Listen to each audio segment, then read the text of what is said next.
C'est un débat et c'est la défense des territoires, la défense des frontières, la protection, ou en tous les cas la volonté d'avoir une politique migratoire contrôlée. Ce sont des combats que vous avez menés dans votre carrière politique. Et chaque semaine, on ressort quelques séquences marquantes. Je suis tombé sur une séquence, un échange que vous avez eu, on est en 2005, avec Dominique de Villepin.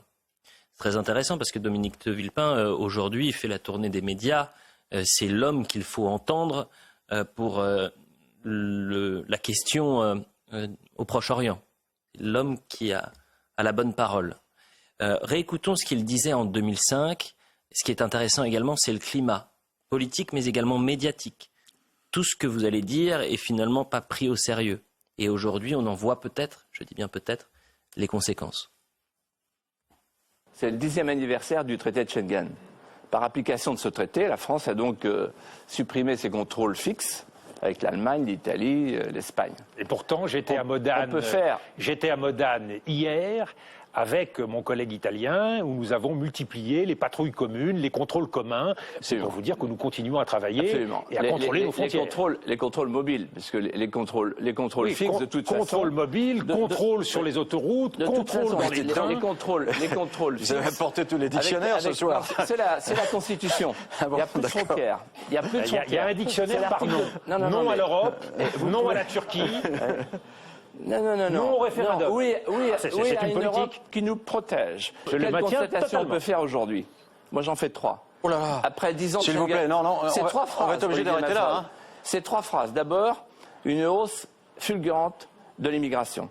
300 000 entrées, ce ne sont pas mes statistiques, ce sont celles de l'Observatoire de la statistique de l'immigration. 300 000 entrées en 2003. Deuxièmement, les frontières abolies à l'extérieur ont été reconstituées à l'intérieur, avec les cités ghettos, les cités interdites, qui n'obéissent plus à l'état de droit, mais qui obéissent à la loi des bandes violentes. Et il y a quand même 20 000 véhicules brûlés chaque année. Non, la délinquance des bandes en France a diminué de 20% en 2004. Écoutez, je ne peux pas vous laisser caricaturer. C'est vrai que dans les journaux, on voit il y a 20 000 véhicules brûlés, c'est un petit peu moins, etc. Bon, il y a une diminution sérieuse de l'action des bandes dans notre pays. N'utilisons pas des épouvantails pour faire peur, Philippe de Villiers. Les Français sont assez grands pour juger. Il y avait 130 cités interdites il y a 10 ans. Il y en a 630 aujourd'hui. Ce sont les chiffres du ministère de l'Intérieur. Et donc, alors, je voudrais vous poser une question. Justement, je vous ai apporté Oui, s'il vous plaît, parce que là... C'est le livre vert de la Commission de Bruxelles. Et qui dit qu'il n'y a pas assez d'immigration économique. Et qui demande, je cite, des flux d'immigration plus soutenus pourraient être de plus en plus nécessaires pour couvrir les besoins du marché européen du travail. Dans un pays qui a 2 500 000 chômeurs et qui reçoit 300 000 migrants chaque année, est-ce que vous jugez ce livre vert raisonnable? Moi, j'ai répondu tout à l'heure. Je considère qu'avec 500 000 emplois vacants en France et 2 500 000 chômeurs, la priorité, c'est de répondre aux demandes d'emploi de ceux qui vivent sur notre territoire. Voilà un point d'accord entre vous et moi. Je voulais vraiment vous montrer cette séquence parce que ça dit tout de ce qui peut se passer aujourd'hui. Ou en tous les cas, on comprend ce qui est en train de se passer aujourd'hui sur la question migratoire. Et cette bascule d'ailleurs de plusieurs pays européens qui se présentent différemment, soit par les urnes avec les Pays-Bas, soit par la violence, et d'ailleurs il faut la condamner, en Irlande. Philippe. Là, en fait, Dominique de Villepin, il est dans le déni, comme tous les autres. En fait, ça fait 40 ans qu'on est dans le déni. C'est-à-dire 40 ans qu'on a des hommes politiques, toutes tendances confondues, ou presque, qui disent « mais non, mais c'est pas vrai, il n'y a pas d'augmentation de l'immigration », ou alors « oui, mais c'est nécessaire, parce qu'il y a des emplois que les Français ne veulent pas prendre ».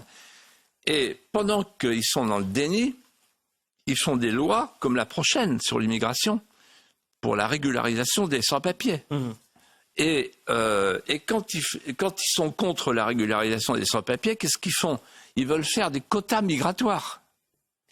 Et les quotas migratoires, ça consiste à aller piller l'Afrique, prendre les meilleurs. Dans le temps, c'était la dentition et la musculature.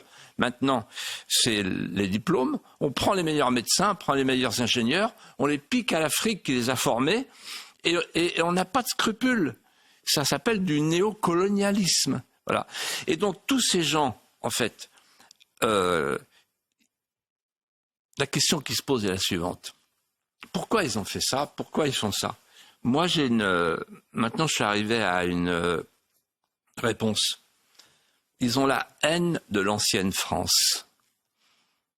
La France de notre enfance. La France d'avant, comme dirait Pascal Praud. Ils ont la haine de la France d'avant. De la France tranquille, de la France de nos traditions, de nos coutumes, de notre patrimoine, de ce qui nous rendait heureux, de ce qui a fait la grandeur de la France. Et donc, à vouloir fabriquer, avec l'immigration, un nouveau peuplement, ils sont en train de détruire pied à pied ce qu'a été la France. Qu'est-ce qu'aura fait Macron? Premièrement, il défait l'État, supprime le corps préfectoral, le corps diplomatique. Deuxièmement, il défait la nation avec sa souveraineté européenne. C'est-à-dire qu'en fait, il abdique la souveraineté nationale. Et troisièmement, avec l'avortement constitutionnel et la loi sur l'euthanasie, il trouble le principe de la filiation avec la PMA. Et avec l'avortement constitutionnel et l'euthanasie, il raccourcit la vie au début et raccourcit la vie à la fin.